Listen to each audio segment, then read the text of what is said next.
شروع کرتی ہوں اللہ کے پاک نام سے جو بہت مہربان نہایت رحم کرنے والا ہے۔ سیپس وائس کے معزز ویورز کو السلام علیکم۔ حضرت ادریس علیہ السلام کا اصل نام اخنوق ہے۔ آپ حضرت نوح علیہ السلام کے والد کے دادا ہیں۔ حضرت آدم علیہ السلام کے بعد آپ ہی پہلے رسول ہیں۔ آپ کے والد حضرت شیس بن آدم علیہ السلام ہیں۔ سب سے پہلے جس شخص نے قلم سے لکھا وہ آپ ہی ہیں۔ کپڑوں کے سینے اور سلے ہوئے کپڑے پہننے کی ابتدا آپ ہی سے ہوئی تھی۔ اس سے پہلے لوگ جانوروں کی کھانے پہنتے تھے۔ سب سے پہلے ہتھیار بنانے والے، ترازو اور پیمانے قائم کرنے والے اور علم نجوم و حساب میں نظر فرمانے والے بھی آپ ہی ہیں۔ یہ سب کام آپ ہی سے شروع ہوئے۔ اللہ تعالیٰ نے آپ پر 30 صحیفے نازل فرمائے اور آپ اللہ تعالیٰ کی کتابوں کا بکثرت درس دیا کرتے تھے، اس لیے آپ کا لقب ادریس ہو گیا، اور آپ کا یہ لقب اس قدر مشہور ہو گیا کہ بہت سے لوگ آپ کا اصلی نام نہیں جانتے۔ قرآن مجید میں آپ کا نام ادریس ہی آیا ہے۔ آپ کو اللہ تعالیٰ نے آسمان پہ اٹھا لیا ہے۔ بخاری و مسلم کی حدیث میں ہے کہ حضور اکرم صلی اللہ علیہ وآلہ وسلم نے شب معراج حضرت ادریس علیہ السلام کو چوتھے آسمان پر دیکھا۔ حضرت کعب احبار رضی اللہ تعالیٰ عنہ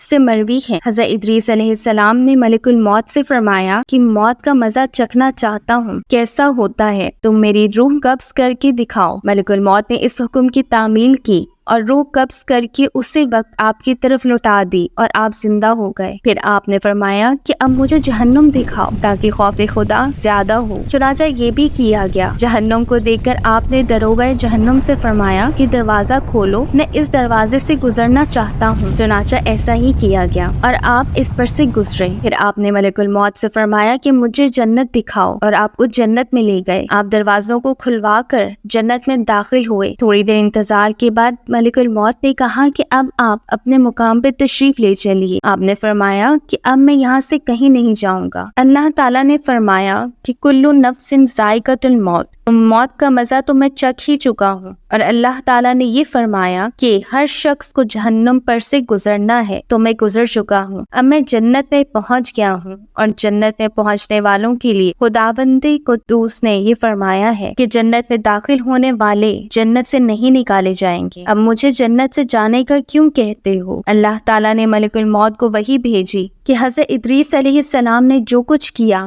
میرے اذن سے کیا، اور میرے ہی اذن سے جنت میں داخل ہوئے، لہٰذا تم انہیں چھوڑ دو، وہ جنت میں ہی رہیں گے۔ چنانچہ حضرت ادریس علیہ السلام آسمانوں کے اوپر جنت میں ہے اور زندہ ہیں۔ حضرت ادریس علیہ السلام کے آسمانوں پر اٹھائے جانے اور ان کو ملنے والی نعمتوں کا مختصر تذکرہ قرآن مجید کی سورہ مریم میں ہے، اور کتاب میں ادریس کو یاد کرو، بے شک وہ صدیق تھا، غیب کی خبریں دیتا تھا، اور ہم نے اسے بلند مکان پر اٹھا لیا۔ پیارے دوستو، اللہ تعالیٰ کا رسولوں اور نبیوں پر کتنا فضل و کرم اور انعام ہے، اس لیے ہر مسلمان کے لیے واجب الایمان اور لازم العمل ہے کہ خداوند قدوس کے رسولوں اور نبیوں کی تعظیم و تکریم اور ان کا ادب و احترام رکھیں، اور ان کے ذکر جمیل سے خیر و برکت حاصل کرتے رہیں۔